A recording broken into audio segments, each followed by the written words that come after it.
भारत की यात्रा एक ऐसी गाथा है जो धरोहर और विकास के ताने बाने से बुनी हुई है। एक ओर यह हमारी जड़ों की गहराई और दूसरी ओर हमारे सपनों की उड़ान को दर्शाती है। इस गणतंत्र दिवस हमने रूपांतर परिवार से धरोहर, विकास और गणतंत्र दिवस पर उनके विचार जानने की कोशिश की। भारत की कला, संस्कृति और जो हमारे यहाँ के स्मारक है, हमारे यहाँ पे जो इतनी भाषाएं हैं, हमारे यहाँ के त्यौहार हैं, हमारी संस्कृति हमारी धरोहर है। हमारा एक ऐसा देश रहा है जहाँ पे हर प्रकार की खनिज संपदा और बहुत अन्य प्रकार के प्राकृतिक सौंदर्य है, जैसे कि हमारे यहाँ सुंदरबन डेल्टा, हमारा हिमालय की जो घाटियाँ हैं। शिक्षा से ही हमारी इंडस्ट्री चलेंगी, शिक्षा से ही हमारा जीडीपी बढ़ेगा, शिक्षा से ही हमारा देश की विकास होगा। मुझे लगता है सबसे इम्पॉर्टेंट फैक्टर है या पार्ट है, क्योंकि बिना शिक्षा के भारत के भविष्य को हम इमेजिन भी नहीं कर सकते। एजुकेशन जो है वो सबसे इम्पॉर्टेंट पिलर जिसे कहा जा सकता है किसी भी देश के लिए होता है।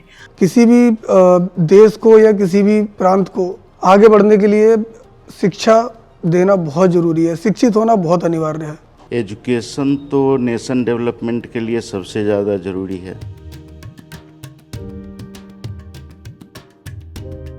हमारी जो महिलाएं हैं वो सुरक्षित होगी। जब भारत का हर बच्चा शिक्षित होगा, जब हर बच्चे को समान शिक्षा का अधिकार होगा और जब भारत के विकास में हर बच्चे का योगदान होगा, गरीबी नहीं होगी, जहाँ की औरतें सुरक्षित होंगी, पढ़ी लिखी होंगी। मेरे अनुसार स्वर्णिम भारत वही भारत है जो अपने भूत को वर्तमान में लेकर चल सके और अपना भविष्य का निर्माण करे।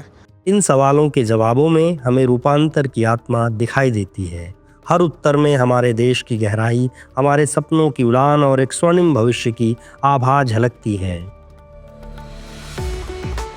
भारत में शिक्षा ने हमेशा धरोहर और विकास के बीच सेतु का काम किया है। गुरुकुल की गौरवशाली परंपरा से लेकर आधुनिक डिजिटल कक्षाओं तक शिक्षा ने हमें हमारी जड़ों से जोड़े रखा है और भविष्य के लिए तैयार किया है। रूपांतर में हमारा उद्देश्य केवल शिक्षा देना नहीं, बल्कि शिक्षकों को प्रेरित करना और सशक्त बनाना है, ताकि वे हमारे छात्रों में आत्मविश्वास और सपने देखने की ताकत भर सकें। कहा जाता है, एक महान शिक्षक एक महान राष्ट्र को जन्म देता है। जब एक शिक्षक सशक्त होता है तो हर छात्र प्रेरित होता है, और जब हर छात्र को प्रेरणा मिलती है तो भारत में हर जीवन बदलता है। यही हमारा सपना है, स्वर्णिम भारत, जहां हर बच्चा और हर शिक्षक एक नई कहानी लिखें। इस गणतंत्र दिवस आइए एक ऐसा भारत बनाने का संकल्प लें जो हमारी धरोहर का सम्मान करता है और विकास के पथ पर अग्रसर है। आप सभी को गणतंत्र दिवस की हार्दिक शुभकामनाएं। रूपांतर के साथ एक स्वर्णिम भारत का निर्माण।